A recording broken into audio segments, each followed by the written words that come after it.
PM Modi का आज नागपुर और गोवा दौरा। महाराष्ट्र को 75,000 करोड़ के प्रोजेक्ट्स की देंगे सौगात। पीएम मोदी अब से कुछ देर बाद 9:30 बजे पहुंचेंगे Nagpur railway station. Vande Bharat express को दिखाएंगे हरी झंडी। पीएम मोदी 8,650 करोड़ की लागत से तैयार नागपुर मेट्रो के पहले फेज की सुबह 10 बजे करेंगे शुरुआत। फ्रीडम पार्क से खापरी तक करेंगे मेट्रो में सफर। पीएम मोदी आज नागपुर मेट्रो के दूसरे फेज का करेंगे शिलान्यास। 6,700 करोड़ की लागत से डेवलप होगा दूसरा फेज।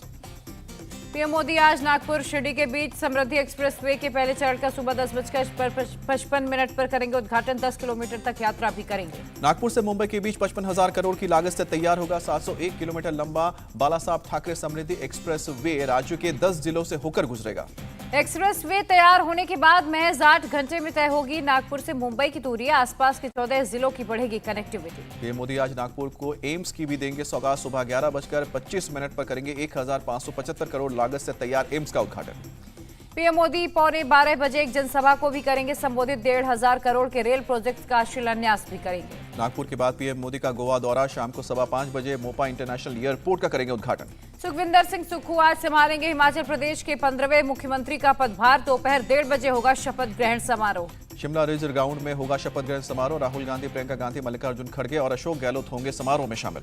सुखविंदर सरकार की मंत्रिमंडल का बाद में होगा गठन। मुकेश अग्निहोत्री होंगे हिमाचल प्रदेश के नए डिप्टी सीएम। सुखविंदर सिंह सुक्खू ने राज्यपाल से मिलकर सरकार बनाने का दावा पेश किया। प्रतिभा सिंह, भूपेश बघेल और कई नेता मौजूद रहे। सुखविंदर सिंह सुक्खू ने पार्टी आला कमान का जताया आभार। का हिमाचल के विकास को देंगे प्राथमिकता। सुक्खू ने कहा कि हिमाचल की जनता थोड़ा समय दे, जो वादे किए हैं उसे पूरा करेंगे।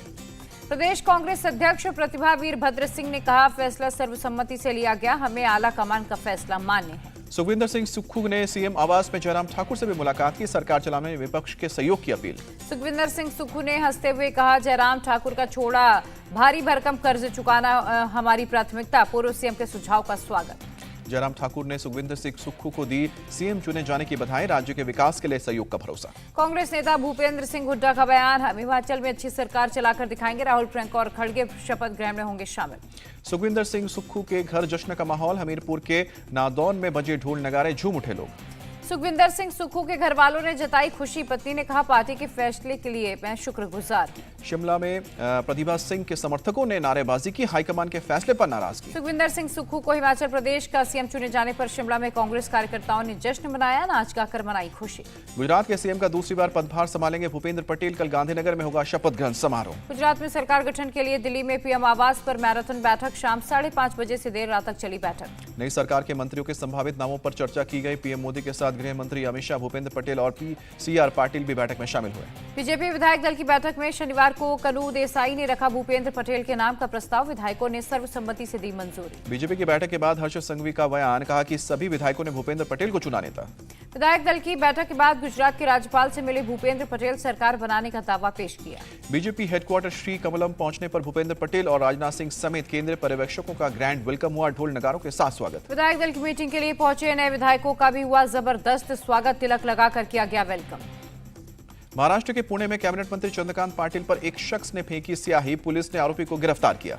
आरोपी शख्स चंद्रकांत पाटिल से बाबा साहेब भीमराव अंबेडकर और कर्मवीर भाऊराव पाटिल पर दिए बयान से नाराज थे। आरोपी ने पाटिल के खिलाफ की नारेबाजी। चंद्रकांत पाटिल ने घटना को लेकर विपक्ष पर खड़े किए सवाल। कहा कि क्या ये गलत नहीं है। मंत्री ने अपने समर्थकों से कानून हाथ में न लेने की अपील की। डिप्टी सीएम देवेंद्र फडणवीस ने घटना को लेकर जताई चिंता। कहा चंद्रकांत पाटिल की बातों को समझने की जरूरत है। शब्दों को पकड़कर ऐसी घटना को अंजाम देना गलत है। पश्चिम बंगाल के साउथ 24 परगना में बीजेपी के प्रदेश अध्यक्ष सुकांत मजूमदार के काफिले पर हमला हुआ। टीएमसी समर्थकों पर हमले का आरोप। बीजेपी सांसद ने कहा टीएमसी के गुंडों ने मेरी कार पर किया हमला। सुरक्षा बलों की वजह से बची जान। हमले के विरोध में सीलमपुर में बीजेपी समर्थकों ने विरोध प्रदर्शन किया। सड़क पर बैठकर सरकार के खिलाफ हल्ला बोल। पश्चिम बंगाल में विपक्ष के नेता शुवेंदु अधिकारी ने ममता बनर्जी सरकार पर साधा निशाना। कहा बंगाल में जंगल राज चल रहा है। मध्य प्रदेश के खंडवा में हिंदुत्ववादी नेता को इंस्टाग्राम पर धमकी। वीडियो में युवक बोले तेरे जुल्म से ऐसा ना हो पालीवाल, जो टांग दी तलवार फिर उठा लें। हिंदुवादी नेता अशोक पालीवाल के समर्थकों ने पुलिस से की शिकायत। धमकी वाला वीडियो 3 युवकों ने बनाया। 2 आरोपियों पर नामजद और 1 अज्ञात पर एफआईआर। इसू उर्फ इसरार और मोनू मिर्जा पर धारा 188 के तहत केस दर्ज हुआ। पुलिस पूरे मामले की जांच कर रही है। पालीवाल को दी गई है पुलिस सुरक्षा। 6 महीने पहले ईद मिलादुन्नबी के जुलूस में सिर तन से जुदा के लगे थे नारे। जुलूस में भी अशोक पालीवाल को मिली थी धमकी। कांग्रेस की भारत जोड़ो यात्रा का आज 94वां दिन। राहुल गांधी ने बूंदी के बलदेवपुरा गांव से शुरू की है आज की पदयात्रा। तेलंगाना के सीएम केसीआर की बेटी के कविता से आज सुबह 11 बजे सीबीआई करेगी पूछताछ। दिल्ली शराब घोटाला मामले में पूछताछ। हैदराबाद में कविता के घर के बाहर लगे पोस्टर लिखा, फाइटर की बेटी कभी नहीं डरेगी। सीएम योगी आदित्यनाथ का आज वाराणसी दौरा। यूनिवर्सल हेल्थ कवरेज डे के मौके पर आयोजित स्वास्थ्य विभाग के कार्यक्रम में होंगे शामिल। सीएम योगी वाराणसी में विश्वनाथ मंदिर भी जाएंगे, पूजा अर्चना करेंगे। सीएम योगी से पहले केंद्रीय स्वास्थ्य मंत्री मनसुख मंडाविया पहुंचे वाराणसी। काल भैरव और बाबा विश्वनाथ मंदिर में परिवार सहित की पूजा अर्चना। वाराणसी की सड़कों पर स्वास्थ्य मंत्री मनसुख मंडाविया ने चलाई साइकिलें, लोगों को फिट रहने और पर्यावरण को बचाने का संदेश। जेडीयू आज करेगी कुंडी विधानसभा उपचुनाव में मिली हार की समीक्षा। पटना के श्री कृष्ण मेमोरियल हॉल में होगा open session. CM Nitish Kumar करेंगे ओपन सेशन में शिरकत। आगामी लोकसभा और विधानसभा चुनाव के लिए पार्टी को मजबूत करने पर चर्चा होगी। मुंबई के पॉश एरिया जुहू में टीवी एक्ट्रेस वीणा कपूर की हत्या, बेटा और नौकर मर्डर के आरोप में गिरफ्तार। पुलिस का आरोप, 12 करोड़ के फ्लैट के लिए छोटे बेटे सचिन कपूर ने बैट से पीट कर मां की हत्या कर दी। हत्या के बाद मां के शव को फ्रिज के कार्टन में किया पैक। 7 दिसंबर को 100 किलोमीटर दूर माथेरान के जंगल में पहाड़ी खाई में फेंका था। पैसे की लालच में नौकर ने दिया सचिन का साथ। बिल्डिंग के वॉचमैन ने वीणा के लापता होने की पुलिस से शिकायत की थी। पुलिस की जांच में सामने आया फ्लैट के लिए मां बेटे का विवाद। कोर्ट ने 19 दिसंबर तक सचिन को नौकर को पुलिस कस्टडी में भेजा। लखनऊ में सपा नेता अनुराग भदौरिया के घर पर पुलिस ने चस्पा किया कुर्की का नोटिस। मुनादी बजवा कर दी गई जानकारी। इंदिरा नगर ए ब्लॉक के घर और चिनाट के फार्म हाउस पर कुर्की का नोटिस। कहा गया हाजिर नहीं होने पर कुर्की की जाएगी संपत्ति। बीते 11 नवंबर को टीवी डिबेट के दौरान भदौरिया पर मुख्यमंत्री और उनके गुरु पर अभद्र टिप्पणी का आरोप। एफआईआर दर्ज होने के बाद से फरार। मुरादाबाद में अतिक्रमण के खिलाफ पुलिस का एक्शन। सड़कों से हटाया गया अतिक्रमण। जम्मू कश्मीर के पुलवामा में आतंकी के घर पर चला बुलडोजर। सरकारी जमीन पर अतिक्रमण कर बनाया था घर। तेलंगाना के निजामाबाद में विस्फोट। बड़ा बाजार इलाके में रात 10 बजे के करीब हुआ ब्लास्ट। हादसे में एक शख्स घायल। घायल शख्स के मुताबिक एक प्लास्टिक के डिब्बे को नीचे पटका, जिसके बाद हुआ जोरदार धमाका। मौके पर बॉम्ब स्क्वाड और फायर ब्रिगेड की टीम पहुंची। पंजाब के बठिंडा में इलेक्ट्रॉनिक शॉप में लगी आग। फायर फाइटर्स की टीम ने आग पर काबू पाया। आग से दुकान में रखा लाखों का सामान जलकर खाक हुआ। शॉर्ट सर्किट से आग लगने की आशंका। तरनतारन के सरहाली पुलिस स्टेशन पहुंचे DGP Gaurav Yadav. Rocket launcher attack पर लिया जायजा। कहा यह पड़ोसी देश की नापाक हरकत है। पंजाब में थाने पर रॉकेट अटैक पर बोले केजरीवाल। कहा कि गैंगस्टर्स पर कड़ी कार्रवाई कर रही है मान सरकार। कई बड़े गैंगस्टर्स गिरफ्तार हुए। आतंकी हरविंदर सिंह उर्फ रिंदा के गांव में हुआ है रॉकेट अटैक। हमले के पीछे खालिस्तानी समर्थक आतंकियों का हाथ होने की आशंका। पंजाब के तरन ब्लास्ट के मामले में जांच जारी। संदिग्धों से पुलिस कर रही है पूछताछ। यूपी के मथुरा में 65 साल की बुजुर्ग महिला की हत्या। घरवाले एक समारोह में गए थे आगरा। पुलिस मर्डर की जांच में जुटी। हरिद्वार में घर में सो रहे 8 महीने का बच्चा चोरी हुआ। घरवालों का रो का बुरा हाल। मौके पर पहुंची पुलिस ने जांच शुरू किया। आसपास के सीसीटीवी से तलाश रही सुराग। डॉग स्क्वाड से भी ले रही है मदद। पुलिस ने कई संदिग्ध लोगों की पहचान की। भीख मांगने वालों पर भी पुलिस की नजर। यूपी के मेरठ से पुलिस ने एक शख्स को किया गिरफ्तार। नौकरी के नाम पर लोगों के साथ करता था ठगी। दक्षिण भारत के लोगों को बुलाकर करता था धोखाधड़ी। पुलिस को इसके पास से दूसरे लोगों के करीब 15 पासबुक भी मिले हैं। 3 लैपटॉप समेत कई मोबाइल फोन भी बरामद किए। कई खातों से 6.5 लाख रुपए मिले हैं। मध्य प्रदेश के जबलपुर में एक शख्स ने नाबालिग लड़की पर धारदार हथियार से अटैक किया। पुलिस ने घेराबंदी कर आरोपी को गिरफ्तार किया। असम के करीमगंज से पुलिस ने एक ड्रग तस्कर को गिरफ्तार किया। मिजोरम के रास्ते भारत म्यांमार बॉर्डर पर करता था तस्करी। भारी मात्रा में ड्रग्स बरामद। हैदराबाद पुलिस ने 4 गांजा तस्करों को किया गिरफ्तार। 72 किलो गांजा और करीब 2 किलो गांजा का बीज बरामद। आंध्र प्रदेश के चित्तूर में 2 मोस्ट वांटेड क्रिमिनल गिरफ्तार किए गए। पुलिस ने भारी संख्या में कैश सहित गहने बरामद किए। वाराणसी पहुंचे विदेश मंत्री एस जयशंकर। दशाश्वमेध घाट पर गंगा आरती उतारी। विदेश मंत्री एस जयशंकर ने बीएचयू में बास्केटबॉल मैच का उद्घाटन किया। खिलाड़ियों का बढ़ाया हौसला। विदेश मंत्री एस जयशंकर ने बीएचयू में काशी तमिल संगमम प्रदर्शनी का भी निरीक्षण किया। भारत क्षेत्रीय स्वरूप में हुआ बेहद प्रभावी। हम एक शक्ति बनकर उभरे हैं। विदेश मंत्री एस जयशंकर का बयान। विदेश मंत्री ने कहा दुनिया में करीब 34 मिलियन लोग भारतीय मूल के हैं या भारतीय हैं, अपनी महत्वपूर्ण भूमिका निभा रहे हैं। केंद्रीय मंत्री ज्योतिरादित्य सिंधिया ने इंदौर में मध्य प्रदेश क्रिकेट एसोसिएशन की वार्षिक बैठक में हिस्सा लिया। पदाधिकारियों से चर्चा की। भारत रूस वार्षिक शिखर सम्मेलन पर यूक्रेन युद्ध का मंडराया साया। इस साल नहीं होगा भारत रूस सम्मेलन। अगले साल दिल्ली में सितंबर महीने में होने वाले G20 शिखर सम्मेलन में भाग लेंगे रूसी राष्ट्रपति पुतिन। रूस के G20 शेरपा ने दी जानकारी। सीएम योगी ने कहा आजादी के अमृत महोत्सव पर G20 के देशों का नेतृत्व करने का मौका मिला। ये देश के लिए फख्र की बात। सीएम योगी गोरखनाथ मंदिर के ब्लड बैंक में ब्लड सेपरेटर का उद्घाटन किए। सीएम ने डॉक्टर से बातचीत भी की। उत्तराखंड में अब जानवरों के हमले से मृतक के परिवार को 6 लाख और घायलों को 1 लाख का मिलेगा मुआवजा। सीएम धामी का ऐलान। हैदराबाद में फिक्की फ्लो कार्यक्रम में शामिल हुए इंडिया टीवी के editor in chief Rajat Sharma. Rajat Sharma ने कहा मीडिया ट्रायल में कुछ भी गलत नहीं। कई मामले फिर से खोले गए और लोगों को न्याय भी मिला। राजस्थान के बीकानेर में दिखा भारत और ऑस्ट्रेलिया की सेना का पराक्रम। दोनों देशों के जवानों ने दिखाया युद्ध का कौशल।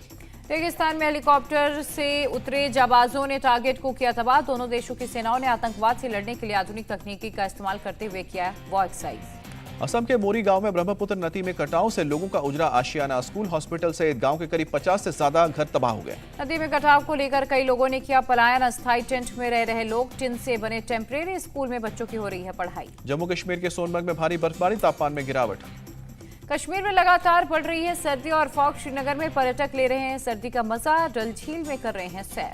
राजस्थान के माउंट आबू में लगातार दूसरे दिन तापमान 0 डिग्री रिकॉर्ड किया गया। भारी संख्या में पहुंच रहे हैं टूरिस्ट। ब्रिटेन के जर्सी द्वीप में एक बिल्डिंग में जोरदार धमाका, 3 लोगों की मौत, कई जख्मी। ब्लास्ट के बाद 3 मंजिला इमारत ढही, आसपास की इमारतों को भी पहुंचा नुकसान। गैस की महक आने के बाद हुआ धमाका। फायर ब्रिगेड के आने से पहले बिल्डिंग हुई खाक। गाजा में हमास के कार्यकर्ताओं ने निकाली रैली। हमास के गठन की 35वीं सालगिरह। हथियारों से लैस हमास कार्यकर्ताओं ने उठा रखे थे हरे इस्लामिक झंडे। कई ने अपने चेहरे पर लगाए थे मास्क। बांग्लादेश की राजधानी ढाका में सरकार विरोधी प्रदर्शन। हजारों की तादाद में लोगों ने की प्रधानमंत्री शेख हसीना के इस्तीफे की मांग। विपक्ष समर्थित प्रदर्शन में लोगों ने 2024 के चुनाव से पहले केयरटेकर सरकार की मांग की। हसीना सरकार ने केयरटेकर सरकार को बताया संविधान विरोधी। बांग्लादेश नेशनलिस्ट पार्टी ने किया सरकार विरोधी प्रदर्शन। सभी 7 सांसदों से प्रदर्शन के दौरान सदन से इस्तीफा। नॉर्वे की राजधानी ओस्लो में नोबेल शांति पुरस्कार सौंपे गए। रूस, यूक्रेन और बेलारूस के मानवाधिकार कार्यकर्ताओं को सम्मानित किया गया। नोबेल शांति पुरस्कार समारोह के दौरान विजेताओं ने पुतिन की निंदा की। यूक्रेनी मानवाधिकार संगठन की प्रतिनिधि ने कहा कि शांति के लिए संघर्ष का मतलब झुकना नहीं। बेलारूस की जेल में बंद नोबेल शांति पुरस्कार विजेता बियाली यात्स्की की पत्नी ने कहा, मेरा देश बेलारूस एक जेल की तरह है। प्रिंस हैरी नहीं होंगे किंग चार्ल्स के राज्याभिषेक में शामिल। गेस्ट लिस्ट में नाम नहीं।